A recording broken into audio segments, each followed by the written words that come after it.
actually getting things done. So, I actually saw these two films on the same day. I was in Derby for Lorien Trust, which is the LARP, and because I can't be bothered to pack my civilian clothes in the LARP, I turned up at the cinema wearing my LARP clothes, and I have a feeling you might have thought I was there to watch a thief that probably wouldn't have been helped by the fact that I actually was. I was reading the Odyssey at the time, and I took with us to read. No, I went there to go watch, firstly in the morning, Toy Story 5, and then Spider-Man 2, because I had time for the festival. So we're gonna go through my reactions, and so, Toy Story 5. As I left the cinema, wiping tears from my eyes, Pixar once again confirms, we do not doubt them.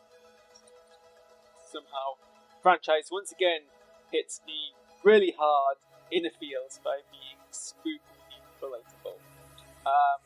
Primarily focusing on Jesse's thesis, being that the realization that relationships don't need to be forever, because what actually matters is that they happened when they mattered, and that's what you should carry from and form new relationships based off that kind of.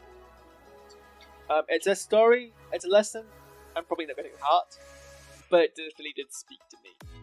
The film wasn't as visually stunning as I remember Toy Story 4 being, which probably was frankly where the franchise peaked from a cinematographic perspective. I mean, I am still like blown away by the opening part of Toy Story 4 when the parents, and also all of the different kind of like aspects of the film.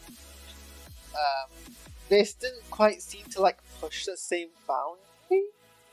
Nor can I say it really actually pushed the same level of a feeling of ending that way Toy Story 4. Maybe consider this actually as an epilogue, or even the first and next chapter, rather than the ending of the previous like 4 films, which are their own story.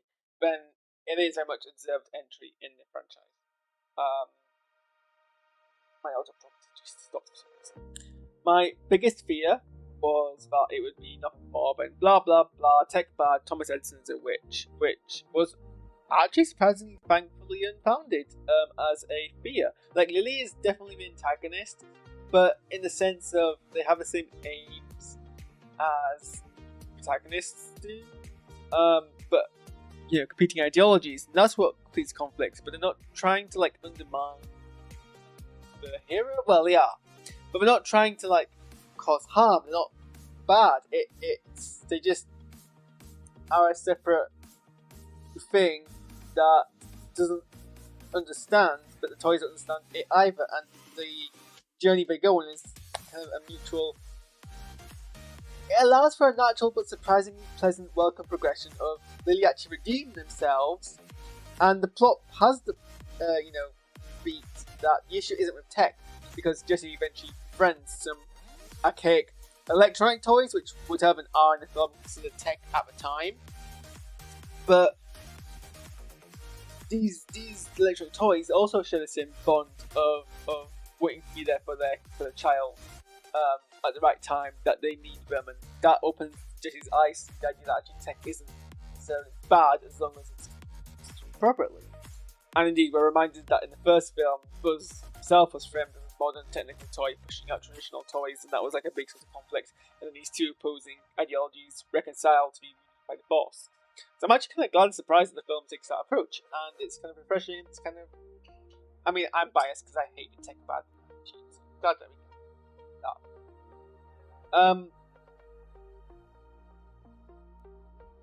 And like, that's not to say the film doesn't have like a brain rot angle.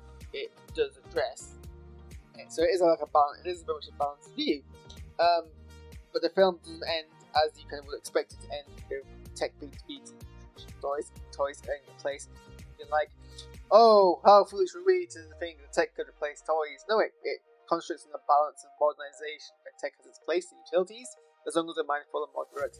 And Bonnie finds this balance between playing in a way which suits her, but also finding a space for tech to help maintain and capture these memories, which is very much philosophy that I think. Onto that, if you do a hard ban for tech for young people, the children, I think it's harmful and naive because it just leaves them ill prepared to use it in a mature way. The film does focus on Woody and Buzz. Scratch that, reverse it. The film focuses on Jessie more than it focuses on Woody and Buzz, who take a backseat, kind of have this B plot actually in the film. Tom Hanks is top billing really because of contractual reasons and nothing else. And I think it's actually the first time Woody does take a backseat as much as they do in the franchise, which is appropriate. Considering the thematic and send off they got in the last film, obviously they still need to have been the film. You still want your main character in it, but it's more of a cameo where that allows us to kind of focus on Jessie, which I think is the right kind of approach to do. It feels natural, although again, I'm sure Tom Hanks got paid more, and I think they do actually deal with Jessie's abandonment issues, which doesn't feel like retreading old kind of previous films, because it's a more mature anxiety. It's that of resignation. Like, she doesn't freak out the same way we saw her freak out in the past. She just accepts it, and that's relatable. Her past trauma is still hampering her self-confidence and trust, but until and throughout the film, the issues she's having is displayed with misdirected scorn and aggression, which is normal.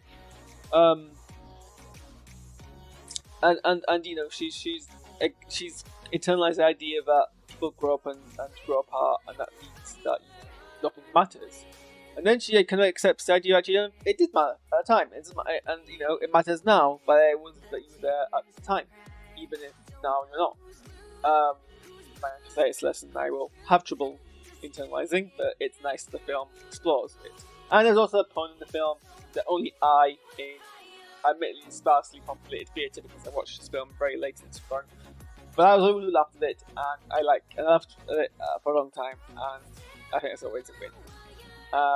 So yeah, that's my review of Toy Story 5. We're going to swiftly upon, but I'm going to stand inside the screen because that's what my mic is, to Spider-Man Brand New Day, which gets as high as a review that does folks.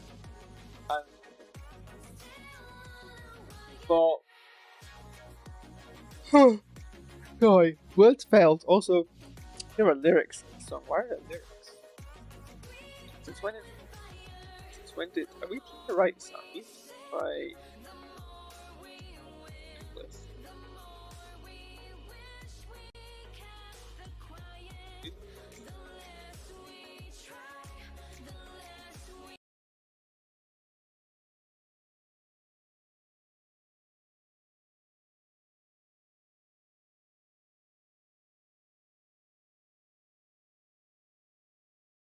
I don't think this is a backing track. I think this is this random song.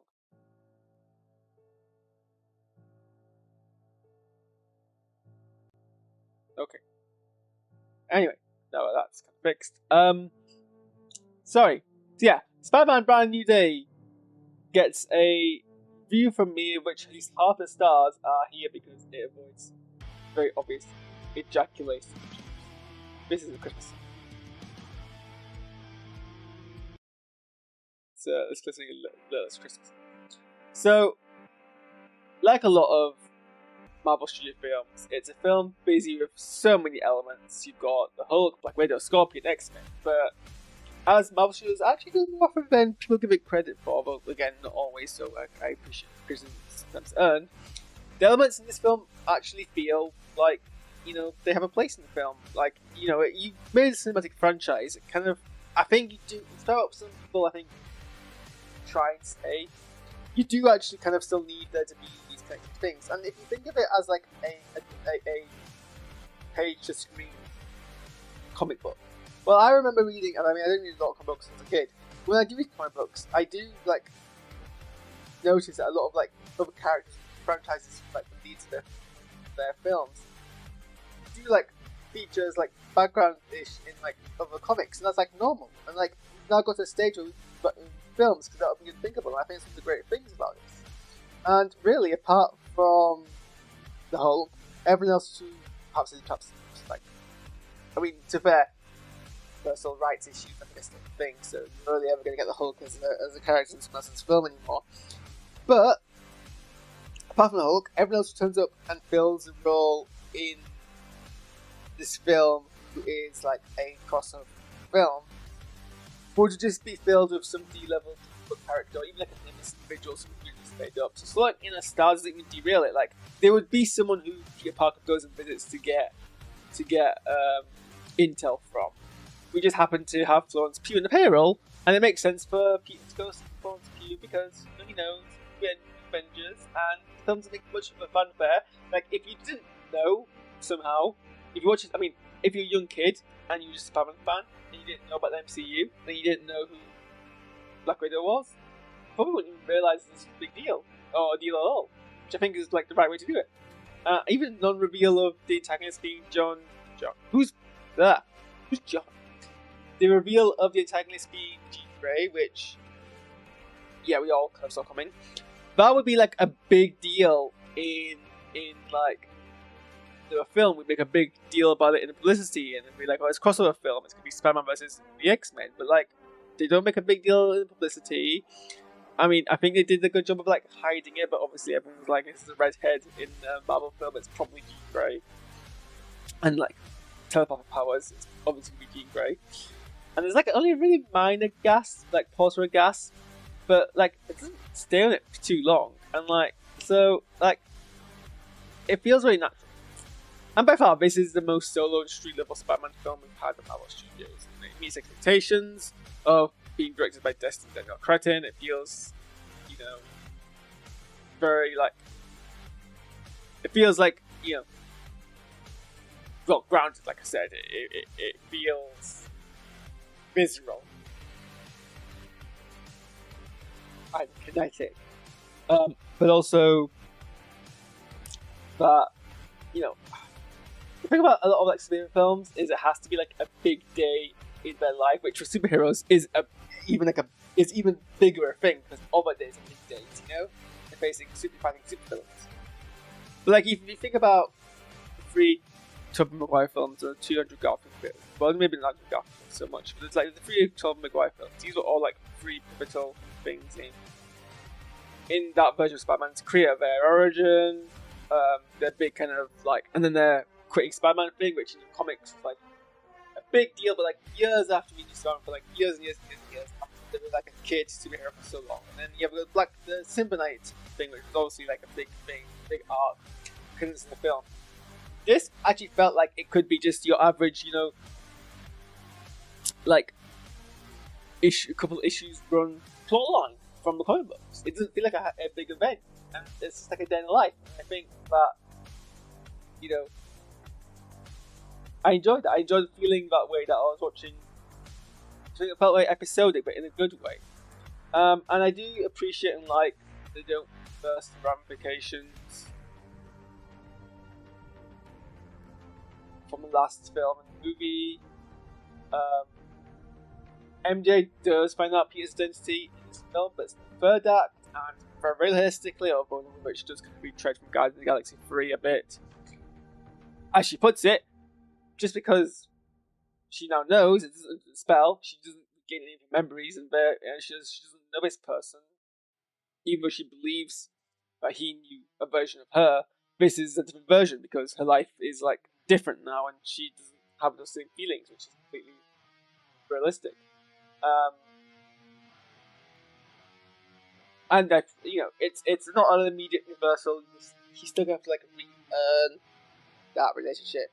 So I do like we didn't just immediately undo it.